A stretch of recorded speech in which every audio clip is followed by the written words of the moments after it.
It's not God's going to win this battle, have a lion, mate. It's God's going to win this battle, so show up, be ready, and watch it happen firsthand.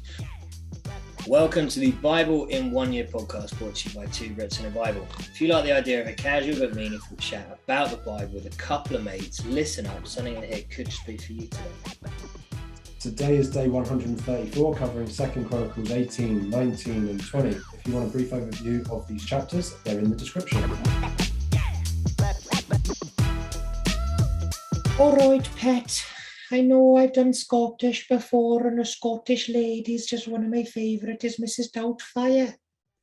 Oh, I was thinking Susan Boyle. Wow. Smashing. That is a blast from the past, isn't it? I wonder what she did. That's a challenge for you. Challenge for you to just sing I Dreamed a Dream. I dreamed a dream of years gone by. That's been pretty good, honestly. Considering I've never tried that in that accent before, and I'm not a singer. Well, you might be better at singing in an accent than singing normally. I've also not heard that song in about 10 years, so it immediately came to me as something. Yeah. Right, should we do some Bible? Yeah, why not, eh? I'm in the habit, apparently, of not getting enough time to say all the crap that I want to say, so I'm bringing this stuff across from yesterday again. But as I was making today's notes, it's actually pretty relevant for some of it, so I'm glad I left it. 16 verse 9, a great verse. For the eyes of the Lord range throughout the earth to strengthen those whose hearts are fully committed to him.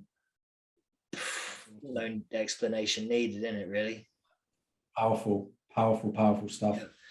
And I think I was first with a note from today, because what I'm going to do basically at this stage is just start using that exact thing to comment on what I've just been saying, because it starts with Jehoshaphat seeking out, is it Jehoshaphat? Yeah, seeking out prophets to what he should do. And there's 400 false prophets. And then there's one prophet who is like an actual, is it Micaiah, I think? Yeah, Micaiah, who is still a prophet of God. And it's this whole thing, 400 false prophets versus one prophet of God. Doesn't matter what the odds are stacked against you, for the eyes of the Lord range throughout the earth to strengthen those whose hearts are fully committed to him.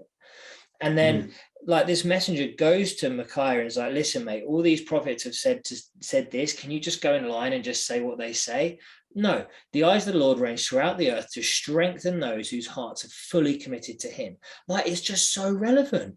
And yeah, I quite like that. And obviously then he goes and we sort of covered that, a couple of weeks ago in Kings, so we don't really need to go into the details of it. But yeah, people are going to encourage you to follow the ways of the world, but we need to stay true to our convictions of what God is saying to us to do, not what everyone else wants us to do, whether they're faithful people or not. If God's told you to do something, stick with it. Also, as Christians, we've got to encourage other Christians not to follow the way of the world, right? Yeah. Like, just as you say. So, but yeah, some great stuff in there, Mr. Peters. One of my favorite things about Micaiah versus the 400, it kind of reminds me of, I think it was Elijah, could have been Elisha, just giving all of the banter to the prophets that are trying to worship Baal and get Baal to do something. It's like, maybe if you speak a bit louder, he might be able to hear you and all that. Like you say, the power of one real prophet serving the living God is worth an infinite number of people just doing their nonsense to idols and whatever. So Micaiah answered, I saw all Israel scattered on the hills like sheep without a shepherd. And the Lord said, these people have no master, let each one of them go home in peace. 2 Chronicles 18:16. I just said the image of sheep without a shepherd is exactly right until you find Jesus. I mean, it's so prophetic. Funny that, since it's a prophet, right? Yeah. That that is literally us until then. It's also all of us when we turn away. We're, because we serve the living God and we are his flock, but that doesn't mean that we can't wander even now, right? It's like the parable of the shepherd that goes off to find the one sheep that's lost and then puts it over his shoulders and brings him back. Yep.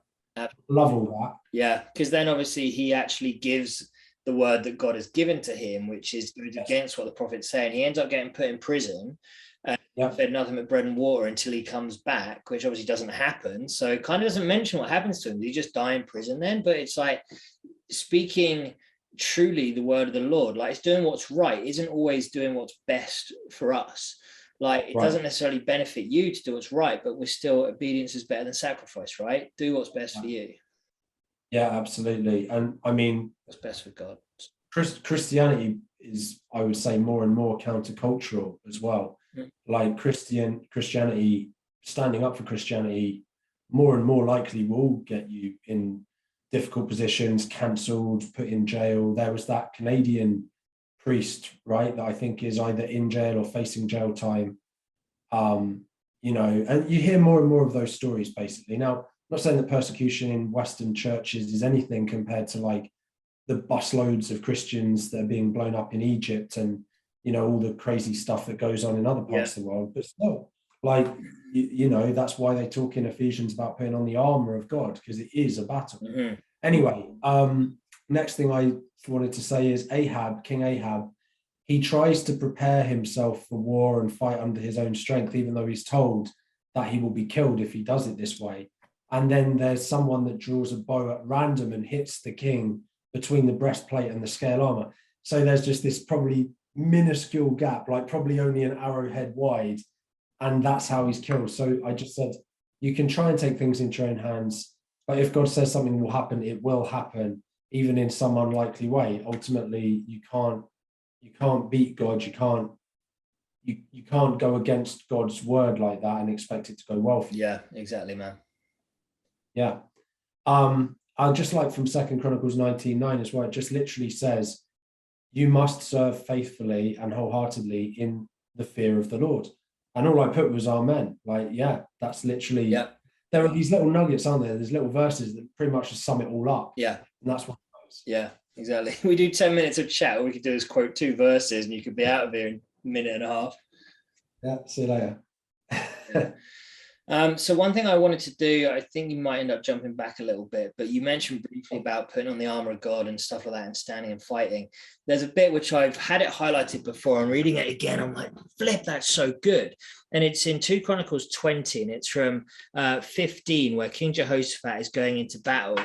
And it says, this is what the Lord says to you: do not be afraid or discouraged because of this vast army, for the battle is not yours, but God's. So it's like, we shouldn't be afraid because the battle is God's to fight. However, it then goes on to say, tomorrow, march down against them. They'll be climbing up here, there, and everywhere. You will not have to fight this battle. Take up your positions, stand firm, and see the deliverance the Lord will give you. So it's not a battle to fight, but we still need to stand and be counted. We still need to face up to what's coming and trust that God will do it. It's not God's going to win this battle, have a lie-in, mate. It's God's going to win this battle, so show up, be ready, and watch it happen firsthand. Like, you can't just expect it to happen unless you do your part. You show up, God does the rest. Touching the tail thing, right? You haven't referenced that in a while, neither. I mean, that is beyond good. I mean, you self-proclaimed it's good, but I'm going to verify that's good right there. Yeah. That's fantastic stuff, man. And then just to keep harping on, literally then by verse 17, do not be afraid, do not be discouraged, go out and face them tomorrow and the Lord will be with you. It's like again and again and again, God's going to be there, but you have to still put in the legwork. 100%. That little bit of don't be afraid or discouraged reminds me of one of my favorite verses, right? Joshua 1:9. The people of Judah came together to seek help from the Lord. Indeed, they came from every town in Judah to seek him. I like the fact that as they're preparing for this battle as well, instead of trusting on themselves, preparing for war, they fast and pray. And to a lot of people, that would seem counterintuitive, but it adds to what you're saying, right? Yeah. You do have to show up, but you don't have to do it on your own strength. So they do exactly the right thing. They don't prepare on their own strength. They fast and they pray. And then later, this is a bit of a sad ending, I suppose. Jehoshaphat, king of Judah, made an alliance with Ahaziah, king of Israel, whose ways were wicked, and he agreed to construct a fleet of trading ships with him. It's just such a shame that after all of the goodness that we see through this, it ends, and that's such a standard thing, isn't it? You see these pretty good kings doing pretty good things, and then bang, bang, bang, something gets them. Yeah, exactly. And it's that whole, it can take years to build something and seconds to smash it to the ground. And that's exactly what it is, right? Beauty. Well, tomorrow's reading is 2 Chronicles 21, 22, 23, 24. So why don't you beautiful people pick up your Bible and get reading? In the meantime, please consider joining us on social media at 2 Brits and a Bible and sharing this with someone to help spread the word of God.